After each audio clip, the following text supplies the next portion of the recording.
Everybody thinks it's easy to raise money until they go out and do it. You have this amazingly successful career, $1 billion in assets under management. I would imagine that a lot of people listening probably haven't ever thought of their business, their vision being at that scale. Yeah, but like, ask yourself why. I did not start buying, $50, $100 million assets. My first asset I bought was 15.9 million. It's been so ingrained in us from a young age that there's only enough room for one of us at the top. There isn't enough room for all of us, or that we're not enough inherently as we are. There is this shift happening. It's not just that it's possible. I think it's actually what's necessary. I love that. That's like the best. Look, it's okay to have imposter syndrome. You felt it. I felt it. Everyone in our girlfriend circle has felt it. Yeah. But we do it anyway because there's a mission that's bigger than any one of us individually.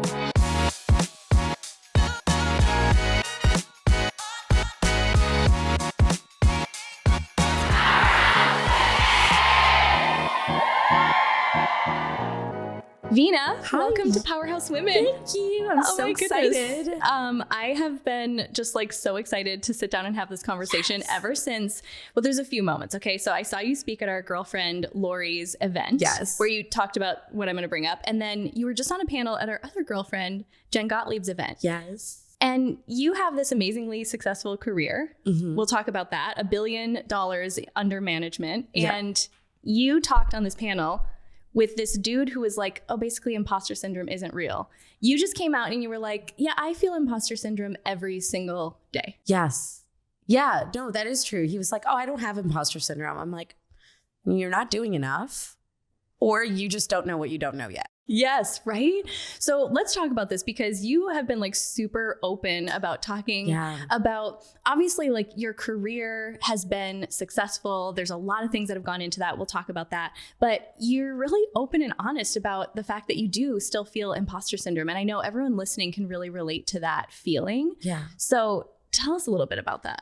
Yeah. So initially, I never used to say anything about it because I would feel it really deeply in my bones, but I would always feel like, okay, all these people are watching you. You have to be perfect all the time. You have to always be on, right? But then I realized that I think I said it once in a small group, an intimate setting, and everybody was like, oh my gosh, me too. And what I realized in that moment is that when I talk about it candidly and I'm open and honest about it, it gives people the permission to feel whatever they're feeling and do whatever they need to do to get to that next level. So it's look, it's okay to have imposter syndrome, but do it anyway. Mm-hmm. Right. And so that's the thing is fear is always going to show up, but just do it anyway. Yeah. And you've talked a lot too about, and this is important. We talk about this, and it's a big value within our community of even just women seeing themselves represented. Mm-hmm. And you shared on another podcast, which I thought was really, really cool, just about the importance of women of color, being visible in certain spaces, because otherwise, of course, you're going to feel like, who am I to be here if you've never seen a woman or a person who looks like you represented 100%. In those spaces. Yeah. So how has that been for you, especially in the real estate world? So in the real estate world, I'm probably still one of a few women that has done as much volume of business as I've done, but it's really put a bee in my bonnet, so to speak, right? And I speak like I'm an 80-year-old woman. So do I. Okay, good. Actually, this is going to be really great. My husband makes fun of me for it. Yeah. We're going to use all these colloquialisms. People are going to be like, what does that even mean? I picked it up right away. That's why I appreciate you. But yeah, so I got a bee in my bonnet, and I'm like, look, it's okay if I'm the first. I cannot be the last.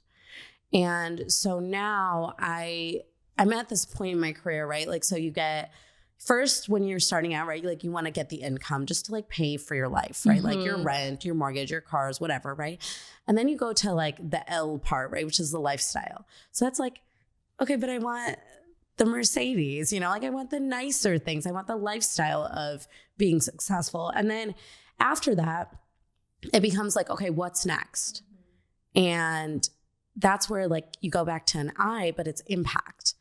And so I'm at the point in my career now where I've done really well, but it's not enough. And the thing that is fueling my fire and really lighting me up is impact of helping other women and minorities not just be in a company, right? When you ask a company hey, tell me about your diversity. And they're like, oh, well, we have this woman that's an admin and we have this other woman who is in this other entry-level position.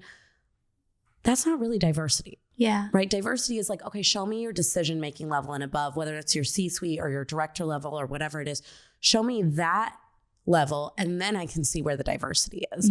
And so, and it's a little self-serving because I have twin daughters. You know, obviously they're brown. So they're women. There will be women as they grow up, right? Like they're young ladies right now, young girls. And as they grow up, I want them to see representation because when you can see it, you can be it. And that's the most important thing for me. So right now I'm like, I need all of you women to be really successful because I need my daughters to have an example. They totally discount everything that I do. They're like, whatever, mom. Right. So dumb. I was at Pace Morby's mastermind the other day and I was running a hot seat. And so, you know, like I have the microphone and I'm like talking to the person that's in the hot seat. And one of my daughters is on my lap. She turns around to me. She grabs the microphone out of my hand and goes, please stop talking for no reason, mommy. I'm like, awesome. Thank you, baby. People will like pay me thousands of dollars to give them this information. And you want me to stop talking, babes. Thanks. Nothing like a toddler to humble you really quickly. To say the very least, yes. But it's so important because whether it's the next generation, which that is really important, or the current generation that's maybe not putting themselves in position for certain opportunities, or what would you say to the woman who is afraid to be the first in a boardroom, in maybe on a stage, in a space where typically we don't see a lot of women or women of color represented? So I think that, and I'd love to hear your perspective on this, but I think that as a society, it's been so ingrained in us from a young age that there's only enough room for one of us at the top. And I've been thinking about that a lot recently, right? And I'm like, says who? Why can't we all be at the top? And I feel like our group of friends, like our girlfriends, like we've kind of figured out that that's not actually true. And so now I just feel like I'm in rooms where I have so many amazing women that I'm like, how do I get to be here? Like, do they know I'm even here? Are they going to just like let me stay here at this dinner? Right? Like, because I've never had that energy growing up. And I think we should normalize it. And I think that by us being out there and showing people like, look, like this is what women supporting women looks like. This is what girlfriends look like. And there's enough room for you at the top and for me. Yeah. And for anybody else that wants to be there. So I would tell anyone who's scared, look, everybody is scared. It's just the nature of doing big things and great things. You felt it. I felt it. Everyone in our girlfriend circle has felt it. Yeah. But we do it anyway. Yeah. And we do it because there's a mission that's bigger than any one of us individually. And so I'd say do it anyway. And it's so true. I mean, if we really think about it, there's a lot of big companies that have profited off of telling us and having us believe this story that there isn't enough room for all of us, or that we're not enough inherently as we are. And I think there is this shift happening, which I'm so excited to be alive during this time and be a part of. Totally. Because it's not just that it's possible. I think it's actually what's necessary. I love that. That's like the best. Yes, it's necessary. Can I steal that from you? You can. Okay, I'm going to steal that from you. We'll just edit your mouth saying those words. Yes, it's necessary. As I always say, it's not my original quote. Just possible. Totally original quote from me. From Veena. It's not just possible, it's necessary. Well, and what is also necessary, and this is why I've loved getting to know you and getting to know your story, and we're just getting to develop this friendship, like truly of getting to know each other's background and your strengths. But I love when you talk about raising money. Because I don't think as women we talk about this enough. No. And the truth is, you're in a business in real estate, and we'll talk a little bit about specifically how you've built your business, but it's just normalized. No one's going to buy a $50 million apartment complex with their own $50 million. Right. So it's kind of normalized that you're going to raise money. It's going to be this partnership deal. But I think there's a lot of women who aren't thinking that big for their own business and scaling their own business. So I want to break this down too, but tell us a little bit about specifically like when people say, okay, this is Veena Jetti, she has $1 billion in assets under management. For someone who's not familiar with your world, what does that even mean? Yeah. Like, break it down for us. So first, I don't have $1 billion anymore because I sold like 7 or 8 deals last year. So okay, great. My portfolio is dwindling, but we've transacted on over $1 billion. Well, we can say that, right? I know there's $1 billion in here somewhere. Yeah, I've transacted on over $1 billion. So I bought and sold $1 billion of multifamily assets specifically. So you asked me what that means. What does that mean? What does it mean? Yeah. For someone who doesn't know that world. Yeah. So basically, like you said, I mean, I don't have $50 million like in my couch cushions. Most people don't, right? And so we go and we essentially, I think of it like the Groupon of buying real estate, right? Like we collectively buy an asset and we get better pricing, we get better returns, and each investor puts in, call it $100,000. And so I basically get together a group of investors. They put in their 100,000. Let's say there's like 10 investors. Right now I have $1 million. I take that $1 million and then I go and buy a $2 million asset. And then we go and we just continue scaling that up. So I built it. I did not start buying, $50, $100 million assets. My first asset I bought was $15.9 million. And that was my first multifamily asset. I bought other real estate before that, but that was my first multifamily. And we sold it a little over 3 years later for $24 million. So then that profit gets split between all of the investors that pooled their money together to invest in the deal with me.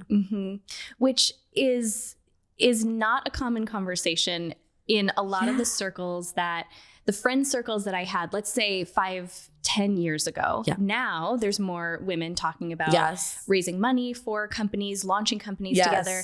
So for those that are, let's say at a stage of business where they feel like there's just more and there's this cap on what they can do themselves because of the money they're bringing in, the team they have. Talk a little bit about like, when should women start thinking about bringing in others as possible investors, or there's just so many creative ways to structure it? Today is when they should start. Like today is the day that you should be looking at that, because every business, it doesn't matter what field you're in, how you started out, what you sell, whether it's a product, service, it doesn't matter. Every business needs to raise capital in order to get to scale. So you cannot ever be $100 million, $200 million, $500 million, $1 billion business without learning how to raise capital. Now, you can raise debt or equity, which is probably a whole different conversation and more of a technical topic, but you do need to know how to leverage other people's money so that you can get to scale and grow faster. I think that it is a very rare conversation to have, especially in groups with women, because do you know only 31% of investors are women? We've come a long way, but that's so much further to go for us, right? And I think a lot of it is, I'm scared, I don't know, I'm busy, I have kids, I don't have time for this, I don't know what I don't know. That's not for me. And it's wrong. It's just all wrong. Like, you guys are wrong if that's what you're thinking. And it's a normal thought to have, but it's not accurate, because men go out and they raise money like nobody's business. And a lot of them are really successful at it, and a lot of them are not successful at it. And if you look to Silicon Valley, it's actually the greatest test, right? Women founded companies do more. They return better returns for their investors. They do more with less funding, with less money. And so that tells us that women are actually really great investors. They just don't know that. And it's because of the fear and what society, I think, ingrains in us as women, right? And then all the other invisible labor and emotional labor that we take on, that it sometimes just feels like too much for us to do this other big, great thing. Yeah. And so I think women should be thinking about it today. If you're not thinking about it now, start today. Right. And it takes being able to expand our vision to think of, like, even hearing you say the numbers, if you want to get to scale 100 million, 200 million, I would imagine that a lot of people listening probably haven't ever thought of their business, their vision being at that scale. So it almost starts there. Yeah. But like, also ask yourself why. Yeah. Why? I mean, and I'll tell you, I'm also guilty of this as well. Like when I started my business, I never thought I would have $1 billion of asset transactions ever. I was like, yeah, I'll do, a couple, and, maybe we'll get to like 50 million. That was like, whoa, like pipe dream. And you say it and you're kind of like, I'm like, okay, I'm just kidding. I didn't actually say it out loud, right? But then in August 2023, we bought an asset that was over $130 million. Like, if you had told Veena 10 years ago that you would buy a $130 million plus asset, I'd be like, okay, right. Someone's been drinking a little too much, right? Like, that's what I would have said to you. But now I'm like, oh yeah, we did that. And it's not the first time we bought or sold a $100 million plus asset, but it's so weird to me. Even now, it's surreal that this is part of our normal conversation, but it's also the cue that you have to be in better rooms. Yes. If you are not having these conversations and you do not have women that are cheering you on and supporting you, go find better rooms. Like raise your bar for girlfriends, really. That's what I've learned from like all of you guys is like, my bar was so low for what I was willing to accept in my relationships as girlfriends that like I can never go back. Once you know, you can't unsee it. You can't go back. Okay, so let's talk about that. When was that moment, that awareness moment where you're like, oh, I'm in these powerful rooms, right? Yeah. And the real estate world probably is predominantly male, I'm guessing. Yeah. 100%. So where was that moment of awareness for you in terms of the female relationship side of things? I think that it was actually really recently for me, maybe in the last couple of years. You know, and it's funny because the person I would credit with this is actually a man. He's local in Phoenix. His name's Cody Sperber. Yep. He plucked me out of a room on Clubhouse. That's right. I've heard this story. Isn't that crazy? Like Clubhouse, the app that we were all crazy about and spent way too much time on during COVID. And I'm never on it anymore, but it served such a big purpose for me because not only did he open a door for me, he showed me rooms that I didn't even know existed. Like I didn't know about it. And so this is what actually happened. This is how we connected on Clubhouse. So him and Cole Hatter were running a Clubhouse room about real estate. You know, he's a real estate guy, so it makes sense. So they're in a Clubhouse room and I like walked into the Clubhouse room, right? And somebody, I don't know who, pulled me up on stage. And I was like, okay, like whatever. I could talk about real estate things, but I like really try to stay in my lane because I only am very good at two things. I'm good at multifamily, but I will dominate at Wheel of Fortune. These are my only my only two talents. Okay. And so I'm like, okay, I can talk about real estate stuff, but specifically multifamily. And so Cole starts talking about multifamily and he's like saying something like super technical. I can't even remember what it was at this point, but he said something, and I have like all the opinions too, right? Like I have an opinion about everything, even things I don't know about. Like if you want me to tell you my opinion on like quantum physics, I will tell you my opinion. I have zero idea what it even means, but I will find an opinion to give you, right? So I'm like, Cole, that's not right. That's wrong. And you just said it, like called him out on Clubhouse, which is like this audio app. It's like basically like a podcast app almost, if you imagine that, but it's live. Yes. And so I'm like, I totally disagree with this. And neither of them know who I am.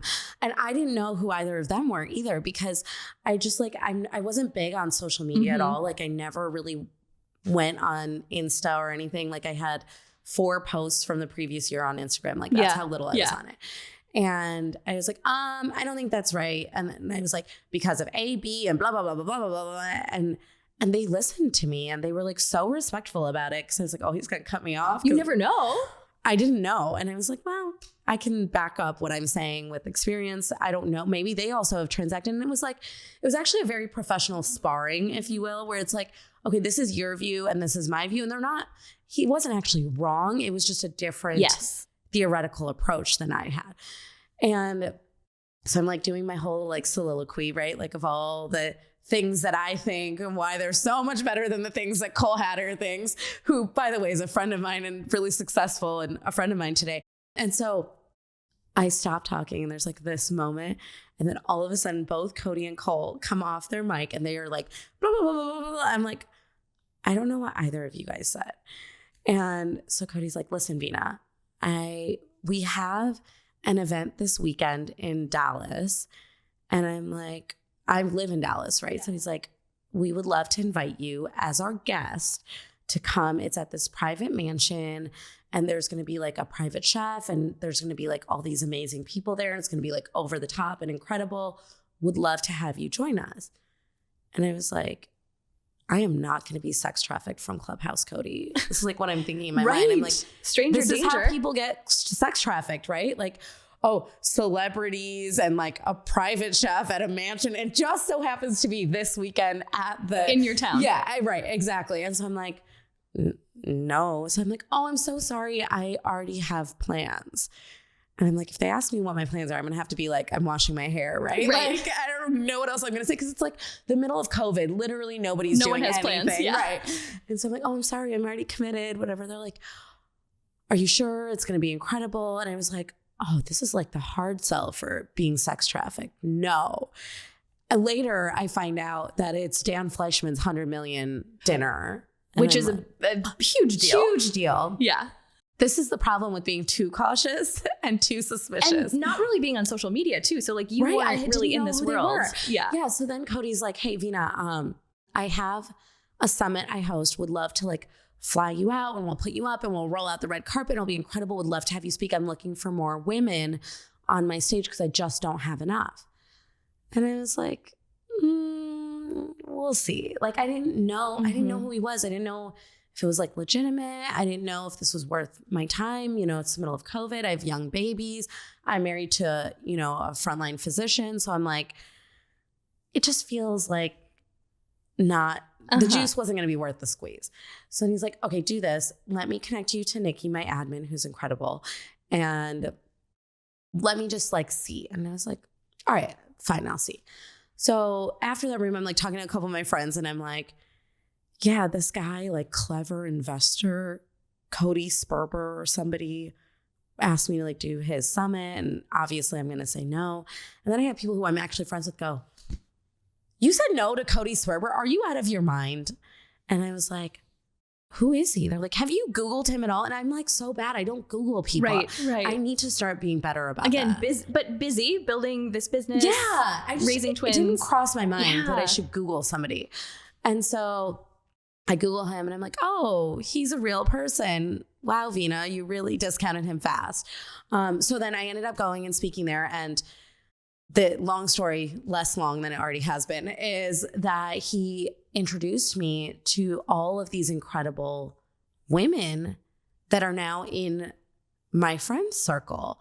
And because I became more present on social media, I had a chance to connect with like Kayla Kraft and Lori Harder and you and Jen Gottlieb and like these women who are like doing so much. And I'm like blown away because I've never been in rooms like that.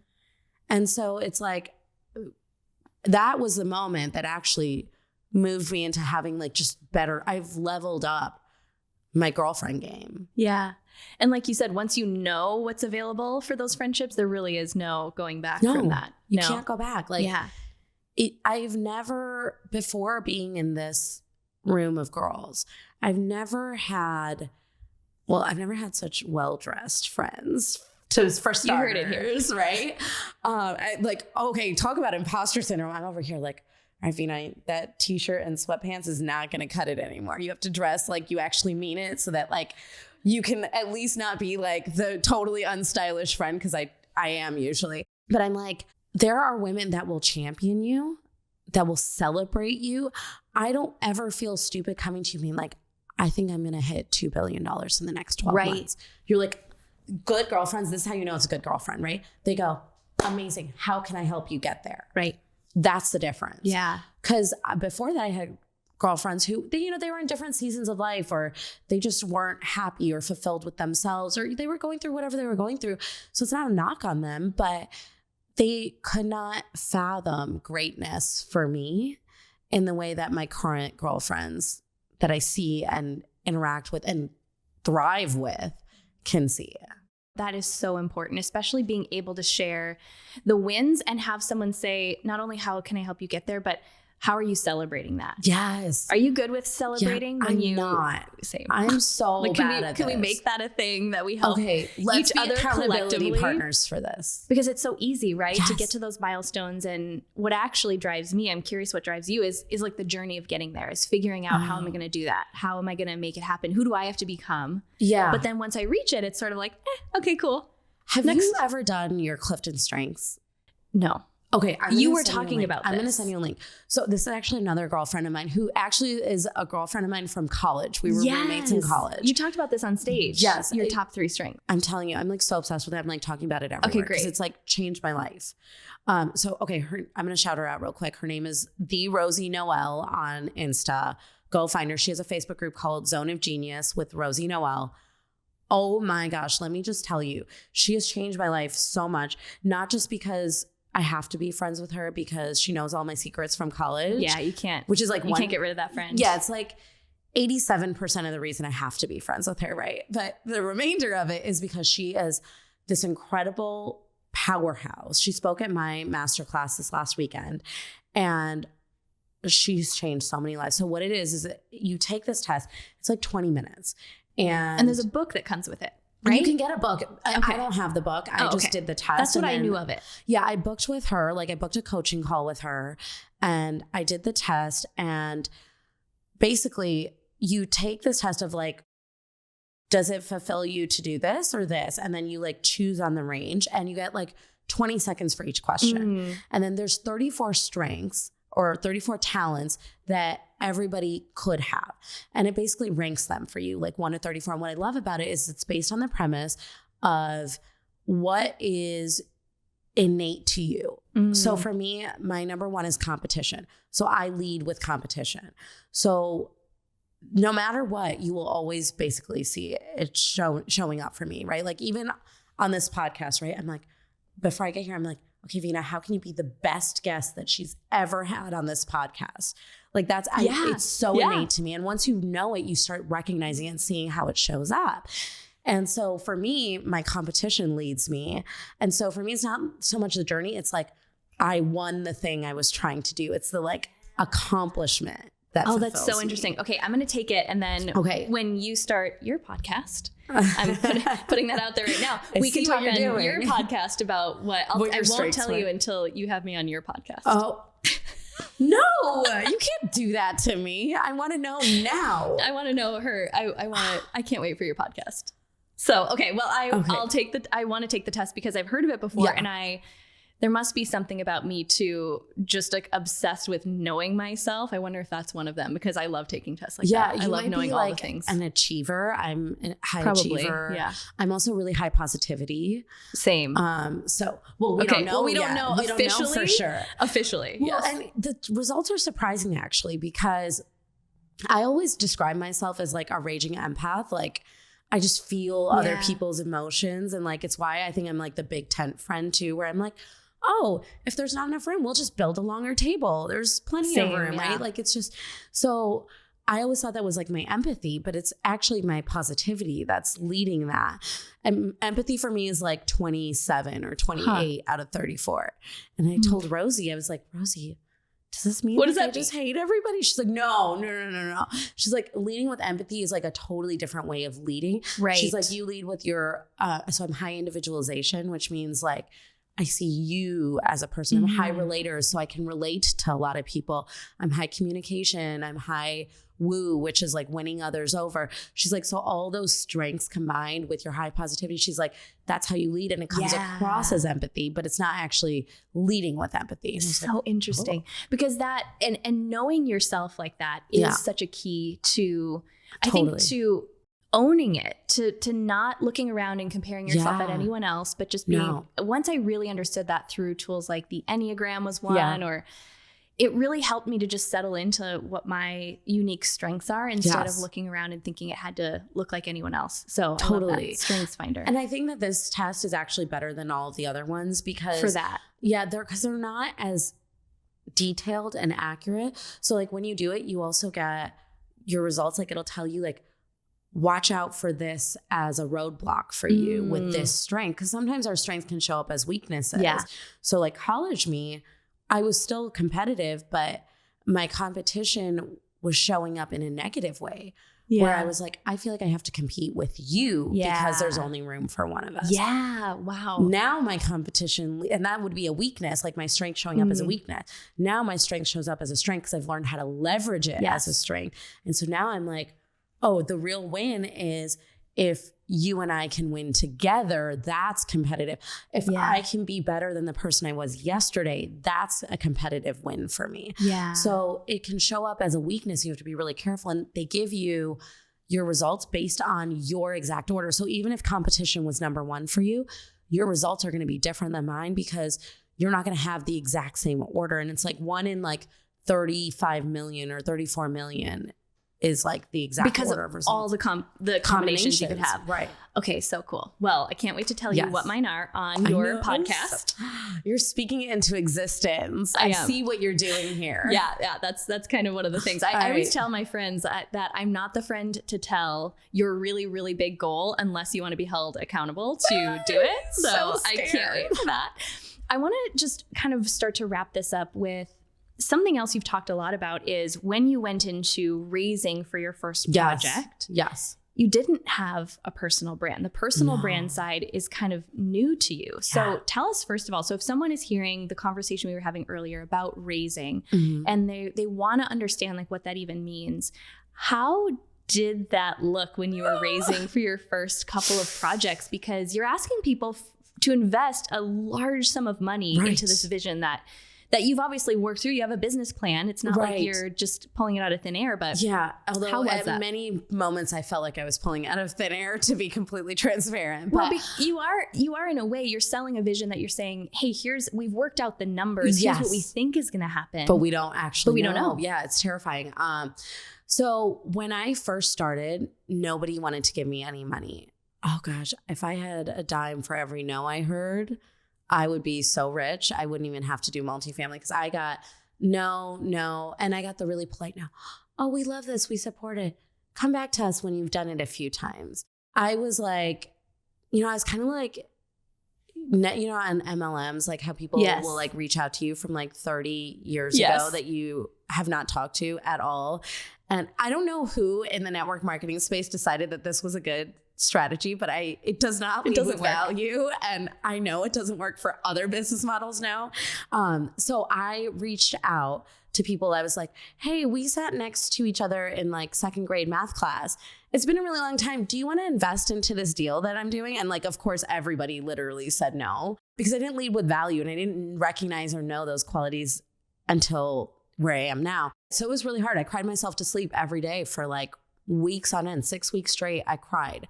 I thought I ruined our lives. I thought I put my husband and I into like a bad financial situation because like we were going to lose, I don't know if it was like $100,000 or $200,000.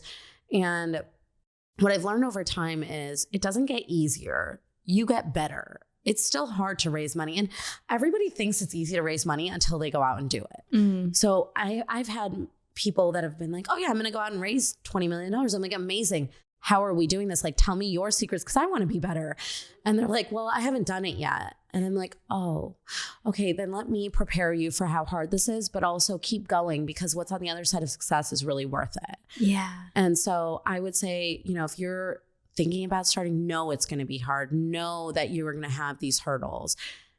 Do it anyway. I feel like that should be the name of this podcast is like, do it anyway, right? Because it's scary. You will fail. Do it anyway. Yeah. So what are some of the things because you get approached for real estate deals, probably other businesses too, other investments. What are the things, or if there's something you can point to where you're like, when I see this has me take a deal, a business opportunity, an investment opportunity seriously?